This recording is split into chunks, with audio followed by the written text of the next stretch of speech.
Okay, this is going to be a video without my face in it because for the last 6 hours I've been crying and making this book for my daughter. I decided last minute to surprise my daughter and drive from King of Prussia, Pennsylvania to Tuscaloosa, Alabama, her college.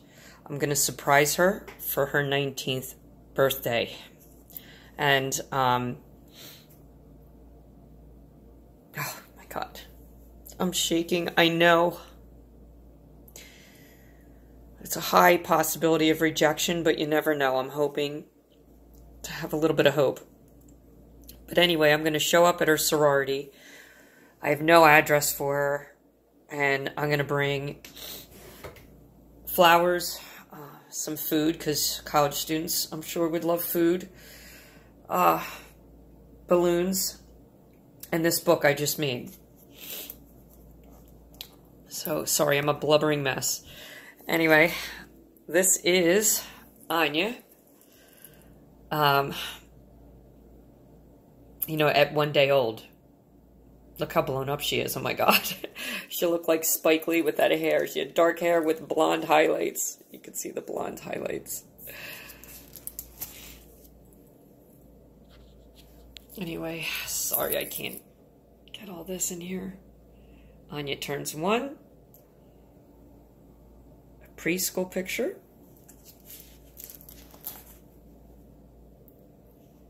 5 years old. My little German girl. 5.5 years old. These are the pictures that my mother had at her house. I have no pictures because everything I own is still in the house which Tom lives in.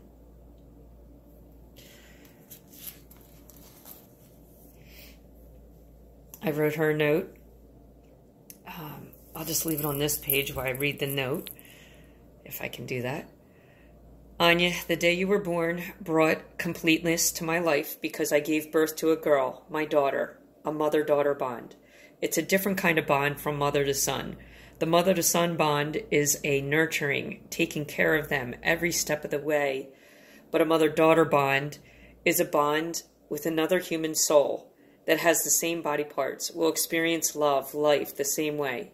You will have heartaches, peer pressure, co-workers, love, marriage, children the same way. Same experiences as a woman. As your mom, the joy, happiness, love, and pink you brought into my life was overwhelming and worth every moment in my life. Thank you for being my beautiful girl. Our bond will never be broken. Love always, Mom. And this doesn't mean I love my sons less.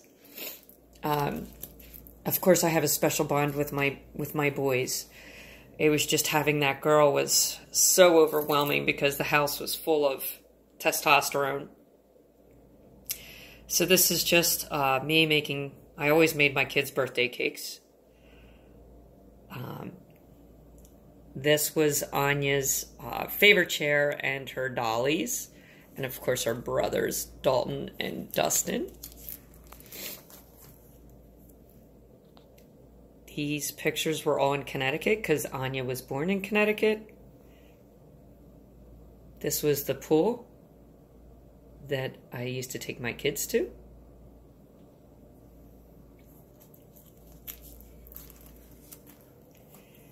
This pool was the town of Oxford's pool, and I had to, I can't even explain it. I had a wagon full of food, playpens, my 4 kids under the age of 5, trucking them up and down by myself. I did have, I'm sorry, I'm a blubbering mess. I did have a young girl, Megan, who used to help me every now and then and give the kids pony rides and stuff to give me a little bit of a break. That's Anya and Dustin, of course, and my kids.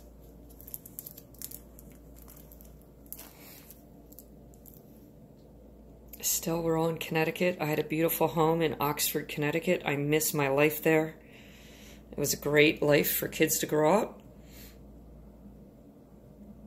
I'm explaining here that I used to have all the holidays, Easter egg hunts. I mean, I did everything for St. Patty's Day, Easter, July 4th, Memorial Day, Thanksgiving, Christmas, Valentine's Day, Mother and Father's Day.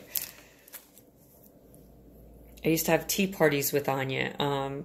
She wanted a break from her boys every now and then, so we'd go up in her room and color or play by ourselves because the boys were just, you know, high-strung all day, all night.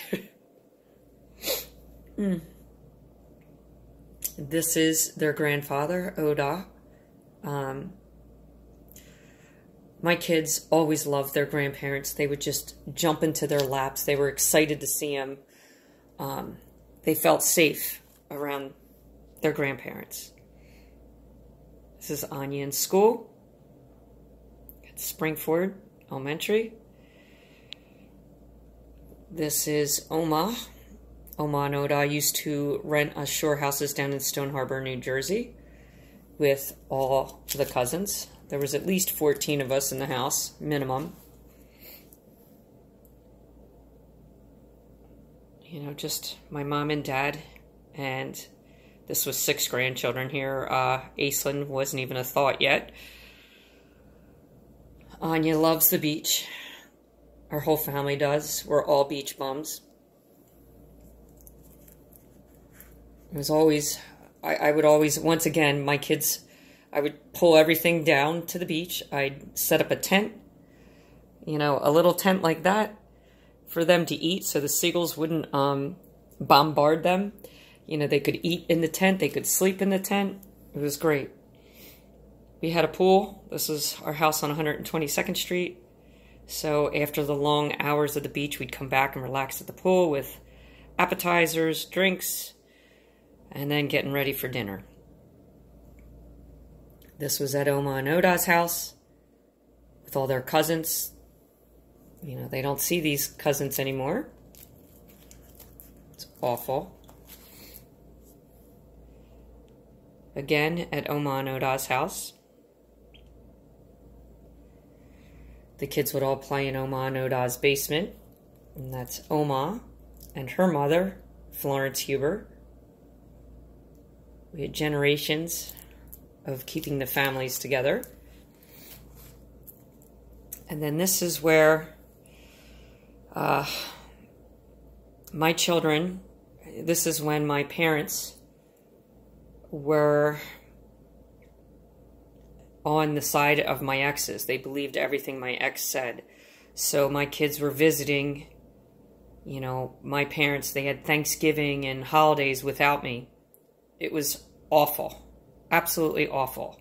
I couldn't imagine. I mean, my mom was having holidays with my ex and my children and my brother and his child, and all without me. It was awful. They would even call the police on me if I showed up. Then we got here. I used to kind of, I don't want to say force, but I would show up to my daughter's proms, and I was only allowed to get a picture outside the front yard or on the street. But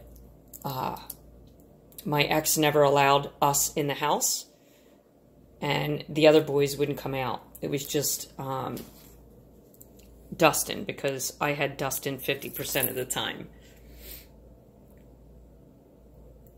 So I was always showing up for the proms, always went to her games.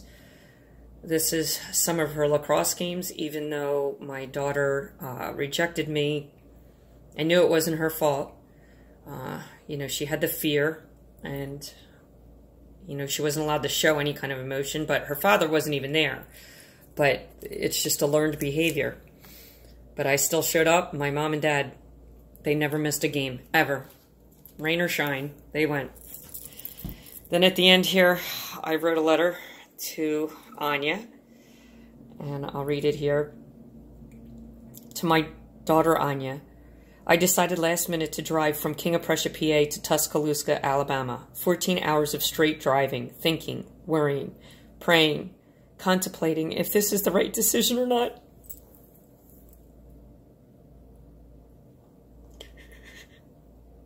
I'm very nervous to show up at your sorority house for your birthday.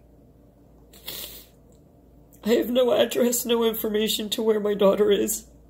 I think she lives in a dorm. I know you are alone here without your brother's influence, so I feel I might have a chance to talk to you, see you, have you give me a tour of the campus, and to privately reconnect with you. I want this to be a special birthday for you. We missed 6+ years now, and it's killing me inside. No child or parent should go through this horrific situation, but this is our story, and we have to deal with it.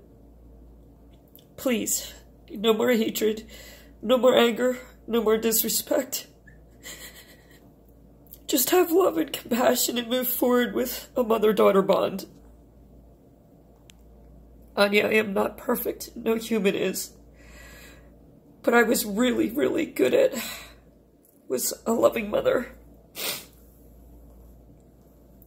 I taught my children to be honest, respectful, kind-hearted, to love deeply, to be compassionate, passionate, forgiveness, and grateful. I encouraged all of you to be the best person you can be, to push yourself, to learn and educate, to excel in your gifts and passion in life. I tried teaching you the value of $1.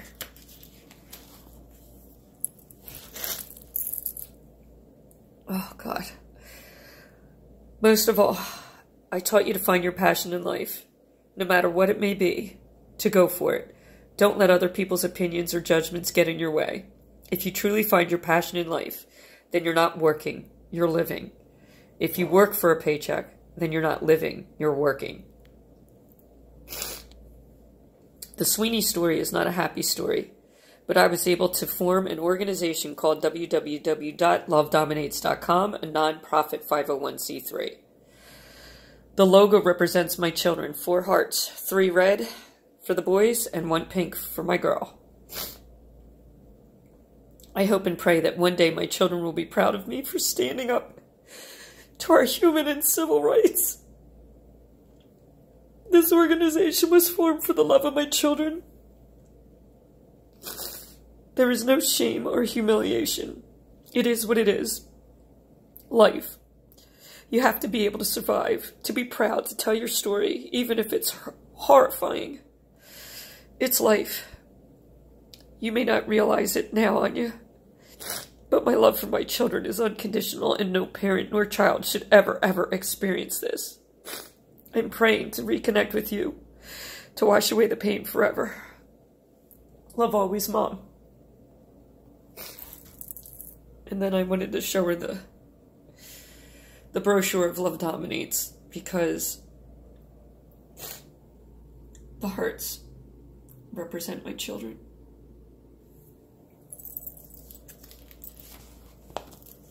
And that's it. The end. Thanks for listening. LoveDominates.com.